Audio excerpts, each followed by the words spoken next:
जों एनडिएफबिआ 3 बोसोर दावहा नांखांनायनि उनावहाय नोंथांमोननि सहाय मदद लाखांनायनि उनावहाय नोंथांमोननि माखासे साया आरो मदद जाहोनाय लोंहोनायनि खाथिरथायावहाय जोंनि थाखायबो नोंथांमोना गोबां पारामिलिटारि फोर्सफोरजों नोंथांमोना बाहाय दुखु खस्थ' होजाबाय आरो बेजों लोगोसे जातिनि गेजेरावबो नोंथांमोना जोंनि जानानैबो गोबां हारासथि मोनलांबाय आरो बेजों लोगोसे 3 बोसोर दावहा नांनायनि गेजेराव जों बिभाजन जाखांनायनि उनावहाय आरोबाव एकट जाबोखांनायनि उनावबो आरोबाव दिनै माखासे जोंनि मावथिफ्रा फाउन्डार प्रेसिडेन्ट रन्जन दैमारिनिफ्राय लानानै दिनै गासै 73 जन सेन्ट्रेल जेलाव दङमोन। बिनि गेजेराव सिबिआइ केसआ गासै 7निमोन 7नि गेजेराव सासे हिनजावसा मा होनो दानख'नानै दा 6 जन थादों आरो बिनिफ्राय 54 जन एनआइ केस नांनानै दङ। दा बिथांमोनखौ सेन्ट्रेलनिफ्राय स्टेटआव हरबाय बे केसखौ बेनिफ्राय आरो दा गावबागाव जिल्लायाव जेलाव दंफैयो। दा हयथ' बे ओनसोलनि नोंथांमोननि फिसाफ्राबो बे जेलाव दंबो जानो हागौ। जाय बिथांमोना फेमिलिफ्रा जेलाव थाजादों, जाय बिथांमोना दिनै थैनायनि थाखा फैसा मोनाखै, जाय बिथांमोना दिनै नांनानैबो जुदि 4 लाख थाखा फैसा मोनाखै, जाय बिथांमोना दुखु खस्थ' खालामनानै दिनै नासयजाबावदोंब्ला दिनै बेफोरनि गासैबो बाथ्राफोरखौ नोजोर बोनानै दिनै बे एपिपिआ दिनै सिन्था खालामफिननो गोनां जादों। आरो बेजों लोगोसे दानि जे बिपिएफ सरकारा 17 बोसोर सासन खालामदों 2003 आवहाय 10 फेब्रुवारि जेला बिटिसि एकट खालामदों। बिनि सिगां जोंहा बिएसि एकट मोनदोंमोन 1993 आवहाय। बे बिएससिआ जोंनि बर'फोरनि थाखाय गिबि खेब फाउन्डेसन, बे जोंनि थाखाय मोजां प्रथम बे जोंनि इसु। बेनि उनावहाय हाग्रामा महिलारि दैदेननाय 17 बोसोर सासन खालामनाय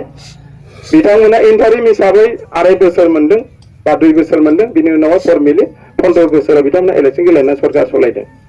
दा बे बेलायाव जोङो हाग्रामा महिलारिखौ जों सिगांग्रो बुंनांगोन, गाज्रि मोननाङा। हाग्रामाया जोंनि गिबि खेब बर' जातिनि थाखाय मोजांबाबो गाज्रिब्लाबो 17 बोसोरनि गेजेराव जोंनि 35 लक्षनि समाज रायजो जानायनि गेजेराव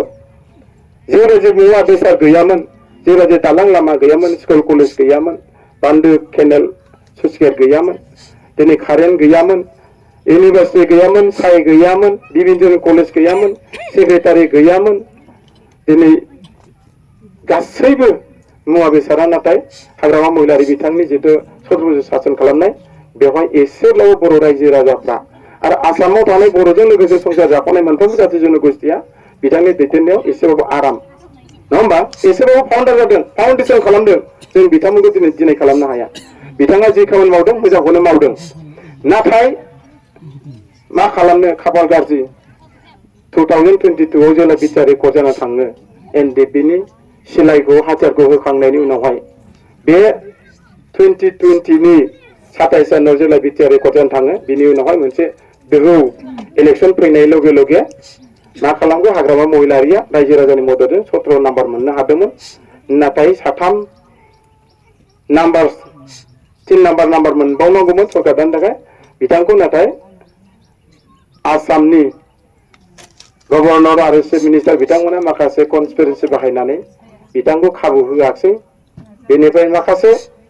दानि एकटखौ जाय बिथांमोना सिगनेटरि हिसाबै दैदेनदों बिथांमोनखौ नाम्बार्स खमाव इलेक्सनाव देरहादोंबाबो बिथांमोना माखासे सोलो आरो बोलोजों सरकार दाहोबाय। सरकार दाहोखांनायनि उनाव जों मोजां मोनदोंमोन जे बिटिआर एकटआ जियानो जाया, मोजां जा गाज्रि जा, जोङो सानदोंमोन प्रमद बर' बिथां दैदेननाय इउपिपि सरकारखौ सिगांनिफ्रायनो बर' जातिनि थाखाय हारिखौ लायै लायै गोबां आन्दलन खालामबोदों बिथांमोना डेम'क्रेटिक हिसाबै। जेखिनि जोंनि भारत हादराव मोन्थाय दङ ट्राइबेल हिसाबै बेखिनिखौ बिथांमोना गोबां दुखु खस्थ' खालामनायनि गेजेरजों रायजो राजाफ्रा गोबां मदद होदोंमोन। सान्दुं अखा, सान दै अर बार गासैबो जानाय लोंनायखौ नेवसिनानैब्लाबो प्रमद बर' बिथांजों मदद खालामदोंमोन। थिग बेबायदिनो एनडिएफबिआबो एबसुजों ज' 2012-13 गेजेराव मोनसे जयैनो आलादा रायजोनि थाखाय नांनोसै होननानै जोङो जयै मुभमेन्ट खालामनायनि गेजेरजों जोङो 2020 नि 27 जानुवारियाव एकट जालांखांनायनि उनाव बिथांमोनखौनो सिगनेटरि हिसाबै सरकार सालायथोंसै होननानै प्रमद माबाया जोंना मामाया डक्टर हेमेन्त बिश्व शर्माया आरो जोंहा बिथां गभर्नरा बिथांमोनखौ सरकार सलायहोबाय नाथाय बिथाङा जिबायदि हाग्रामा महिलारि सरकार सलायनाय समाव जिबायदि बाथ्रा बुंदोंमोन जे बिथाङा ओरैबायदि बाथ्रा बुङोमोन हाग्रामा महिलारि नोंथांमोना जिबायदि सरकार सलायदों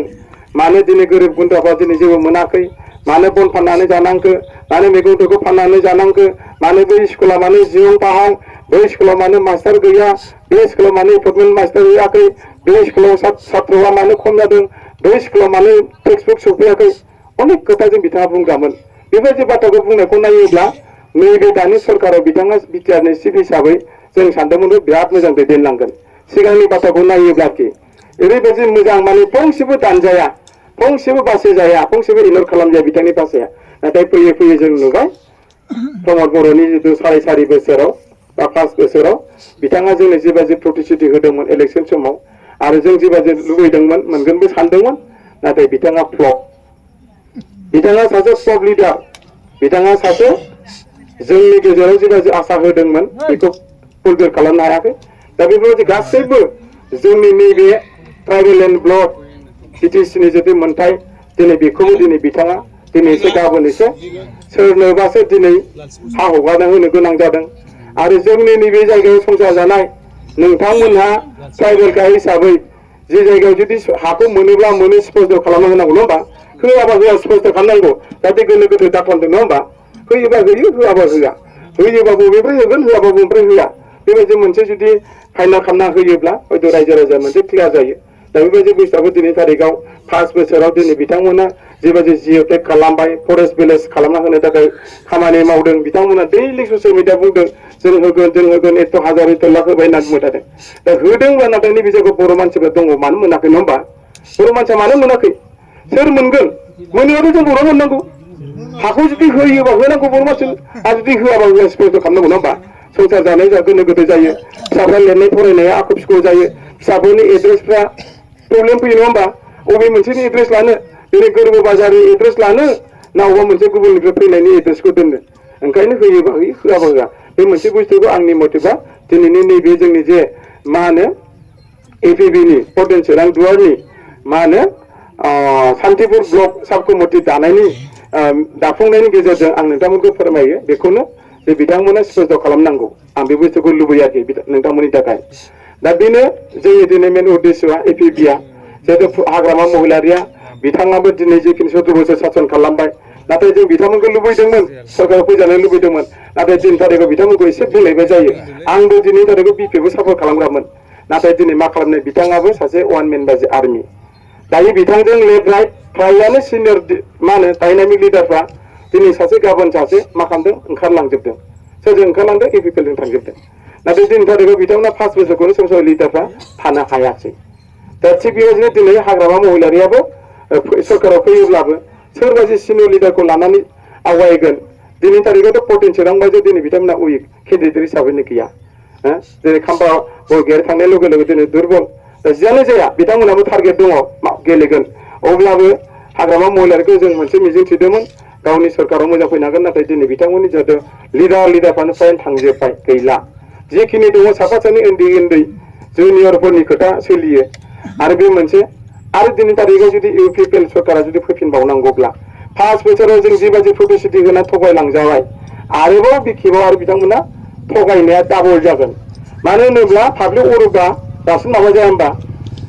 एकनिफ्राय 2 खामानि मावनो हागोन दिनै तारिखआव बे समाव गिलुं फट'मा खामानि मावनांगौ फट'मा खामानि मावख'वाखै मा खालामगोन बिथांमोना नेक्स्टआव जुदि सरकार फैयोब्ला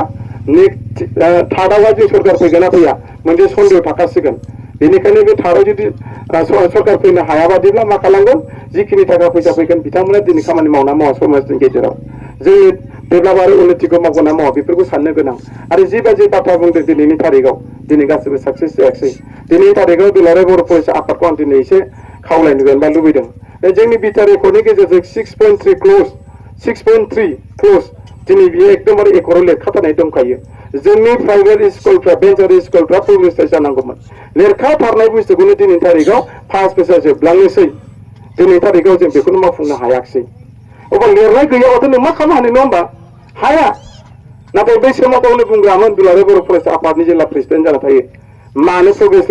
भेन्सार स्कुलखौ मानो प्रग्रेस खालामाखै होनना बुंग्रामोन मानो कलेजफ्रा दिनै गुबुन जायाखै मानो बुंग्रामोन दिनै मास्टारफ्रा दिनै मानो रेगुलार जायाखै बुंग्रामोन नाथाय दिनै गावनो सरकार सालायनानै गावनो दिनै सासे दैदेनगिरि जाबाय समाज दैदेनगिरि बर'नि सासे बिटिआरनि चिफ जाबाय अब्ला दिनै बिथाङा बे लिरखानाय क्लजखौनो दिनै बिथाङा मावफुंनो हायाखै अब्ला फार्स्ट बोसोराव बिथाङा हागोन ना जों मालाबाबो फोथाया जे जायगायाव जुदि बुस्थुआ सुलाङोब्ला नों बुस्थुखौहाय थान्दा जाबाय बेखौ रावबो रायखांबावनोसो नंखाया बे मोनसे आरो 2 नम्बरा जाबाय मा जोंहा कार्बि आलंआबो ओरैबायदि समस्या जाबाय बे बर'लेण्डआव थानाय जेसेबांनाखि बर'फोर आन्दालन खालामदों बेसेबां मोनथाय अधिकार दङ बेखिनिखौ लानानै दिनै बे कार्बि आलंआवबो अधिकार जानांगौमोन बिटिआरनि गेजेरजों जेबायदि खामानि मोनथाय अधिकार दंमोन बिथांमोनाबो इसु जानांगौमोन नाथाय कार्बि आलंआव दिनै हें जाना थाबाय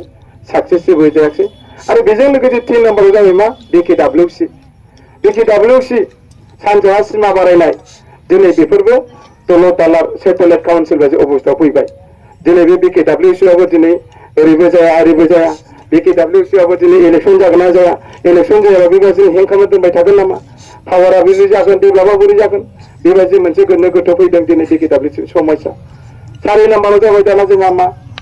ट्राइबेल मा होनो 6 सिडिउल दा बे 6 सिडिउलखौ जों हाग्रामा महिलारिया 2003 आवहाय बिथाङा मोनबोदोंमोन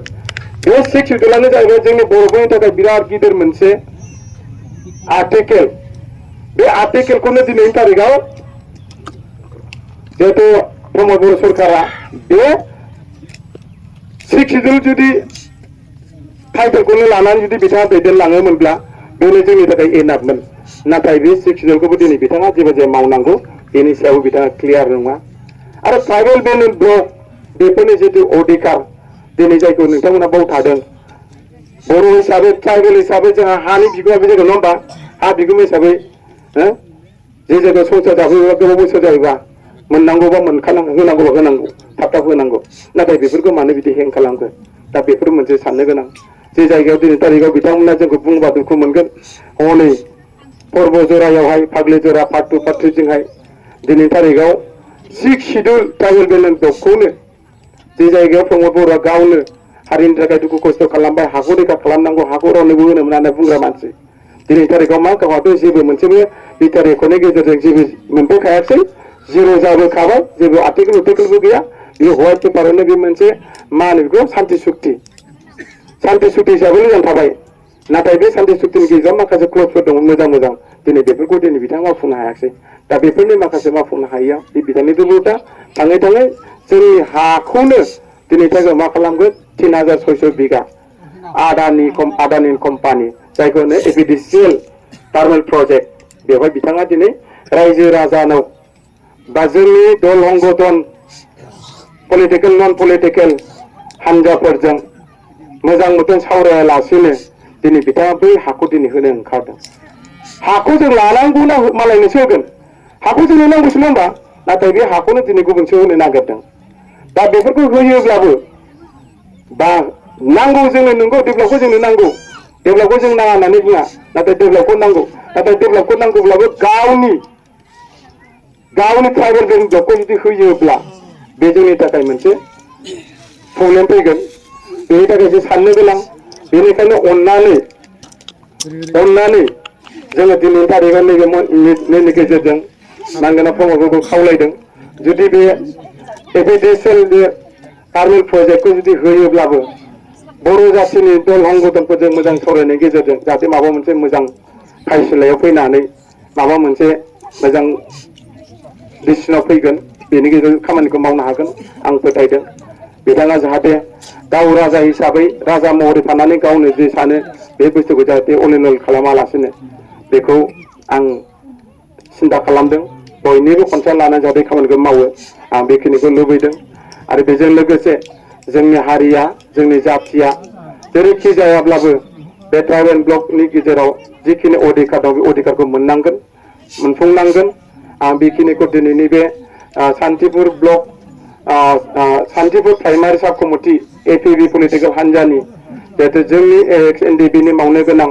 बा एपिबिनि माखासे उद्देश्य थांखि दिनै बेखौ लानानै दिनैहाय जों एपिबिया जन्म जादों मानो होनबा दिनैहाय हाग्रामा महिलारियाबो सोरखाराव फैनो हागोन हाया बे मोनसे आरो इउनिटेड मा होनो एपिबिया जुदि सरकार फैफिनोब्ला जों बर'आ दंस' जाखागोन मिथिबाय जों बर'आ दंस' जागोन बेनिखायनो गासैबो बुस्थुखौ जों नोजोर बोनानैसो दिनै बे एपिपिखौ जों दानो गोनां जादों। बेनिखायनो नोंथांमोना बे एपिपिखौ जुदि मदद खालामोब्ला नोंथांमोननि लुबैनाय आरो जोंनि जुदि सिन्था धारा एपिपिनि थांखि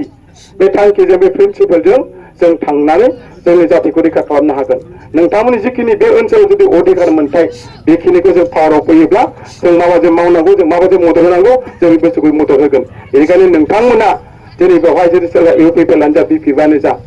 नोंथांमोना दिनै थारिखआव सोर माबायदि दैदेनलांदों दैदेनलाङाखै बे बुस्थुखौ मोनजाखाबाय गोखा गोदै मोनजाजोबखाबाय।